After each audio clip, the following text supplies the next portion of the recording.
have you done here? Award shows. It's in the 30s. 30? I've lost count. About 35, I think. Wow. 34 or 35. Do you do other, not just here, but in Hollywood? And you're all over the place. Not on a regular basis.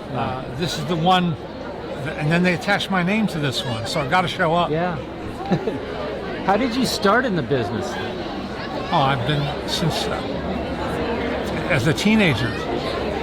I started, reading about movie history and learning about movie history, and then eventually writing about movie history. And I just got hooked. Some kids get hooked on sports. Yeah, I got hooked. You got hooked on movies. On movies, and movie history in particular. Do you remember the first movie you went to the theaters to see? My mother took me to see a reissue of Walt Disney's Snow White and the Seven Dwarfs. And they used to have continuous performances back then. Yeah, they showed over and over. So the first image I remember is the last shot of Snow White, where the prince is taking her off into the golden sunlight. And you were hooked. The future is bright because people are, it takes imagination and passion to make a good movie. If you have those two qualities, you're likely to succeed. Yeah. All right. Good to see you, David. That's right. Yeah. Go ahead. So, tell us your movie. Well, I grew up 2 blocks away from this restaurant, Veselka.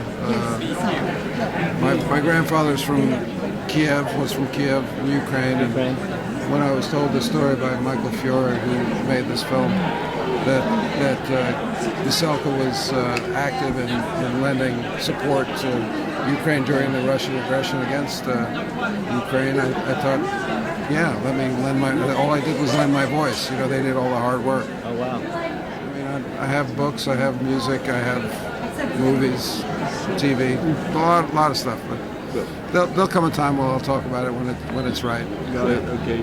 Hi, I'm Ryan Shore, and I'm the composer of Veselka. What got you into the movie? Was it a simple phone call? Did you know a good friend? How did that work out? The writer and director of the movie, Michael Fiore, is one of my very best personal friends, and he called me up and asked me to do it. I've scored, I think, everything that Mike has done, and it was just so fantastic to be working together on this movie. What's it like putting music to visuals? Is it different with a documentary rather than a feature, or whatever you've done before? Yeah. How's the difference? There's a lot of similarities. The similarities, of course, is you're telling a story with music. But one of the big differences in a documentary is that you often have a lot of people who are just talking on camera. And so when you're composing music, you want to make sure that it's supportive of that and not getting in the way, which is what you do on every movie. But there's even more so, I think, in a documentary with all the interviews. You happy with the movie? So, as it completed? I'm sorry? Are you happy with the movie? Yeah, I'm thrilled with the movie. And one of the things that I'm actually most excited about with the music is that the concept of the score is East meets West. And so the East part is influences from Ukrainian folk melodies and instrumentations, and the West side of the score is New York City jazz. And I was so fortunate to have one of my very favorite musicians come in to play all the saxophone solos, which is David Sanborn. 6-time Grammy Award winner David Sanborn, and it was a cold reach out for me, and he said yes, and to me it's the absolute shining star of the score. I think one of the most difficult or challenging parts of this movie was finding that blend of East meets West and how we were going to shift the dial on it, that at times it leans more Ukrainian, at times it leans more New York. And so that was really the fun of it, was finding that balance, because you hear those influences at the same time in a lot of cues. Well, I use a lot of technology when I compose. So I do everything in my studio. I usually start doing by piano sketches, and then I orchestrate out from there. So everything is mocked up within my studio. But of course, working with David Sanborn playing saxophone, I actually did mock up some things. I'm a saxophonist myself. But I didn't want to mock it up too much for David, because I really wanted him to bring his signature sound, which he did in spades. So I compose using Apple Logic, and I also use Pro Tools. So those are my two programs, is Logic and Pro Tools. Great. Okay. What other projects you got after this movie? a documentary? You know, I actually do have some projects coming up, but they're not announced yet. Yeah. So, You're busy.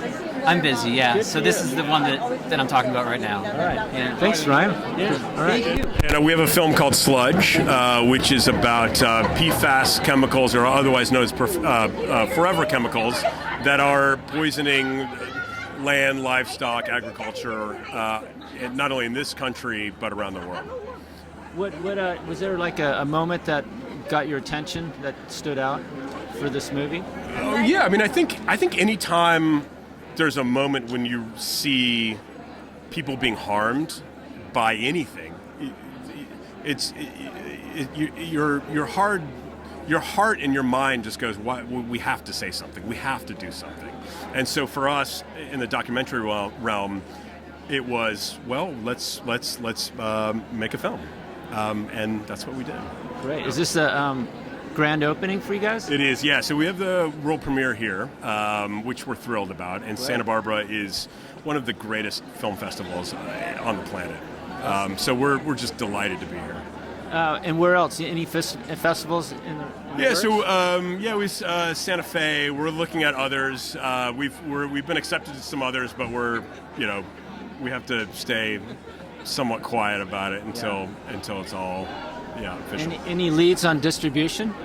Yeah, a few. It's also, so we made a short film that is now we're hoping developing into a feature-length film. And I think that the great thing about Santa Barbara International Film Festival is it gives filmmakers an opportunity to go, hey, if you have an idea, an opportunity, what does that look like on the small scale? What does it look like on a grand scale? So that's something we're continuing to develop. Yeah. Is this your first documentary? First documentary for our team, yeah. Yeah. Cool. We're thrilled. Well, good luck to you. Thank you so much. Nice jacket.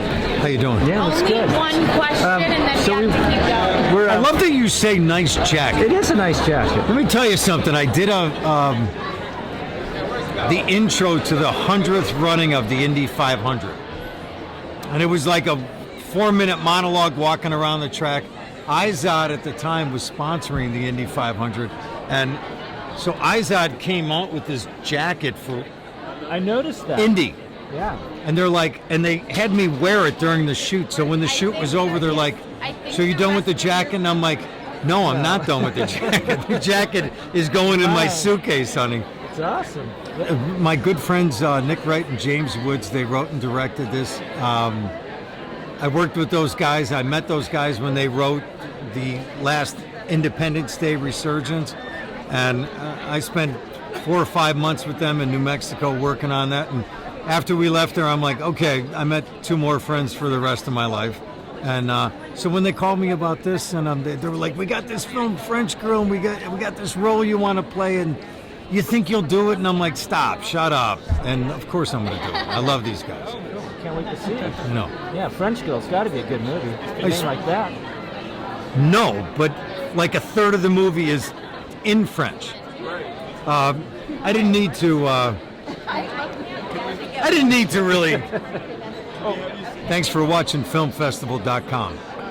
Hi, I'm Helen Matar, and I'm here for my film Elektra. And I'm Dara Wine. I'm also with Elektra. Hella's the director, and I'm one of the actors in the film. And producer. And producer. And we co-wrote it. Is it your first film? It's my first film. Ooh la la. We shot in Italy. So what is it about? It's about a journalist who travels to Rome to interview a famous musician, and it ends in deceit and betrayal. It's a thriller. It's sexy. Yeah. Dark comedy. Dark thrill. I mean, I don't know. Yeah. Dark comedy, sexy thriller. Yes. Dark comedy, sexy thriller. She's got it right there. Was it challenging to do your first to get it all going? Yeah. I mean, every film is challenging. We didn't have that much time to make the film. We did it in 2 weeks, so that was the biggest challenge, I would say. But shooting in Italy was such a pleasure. We love the pasta.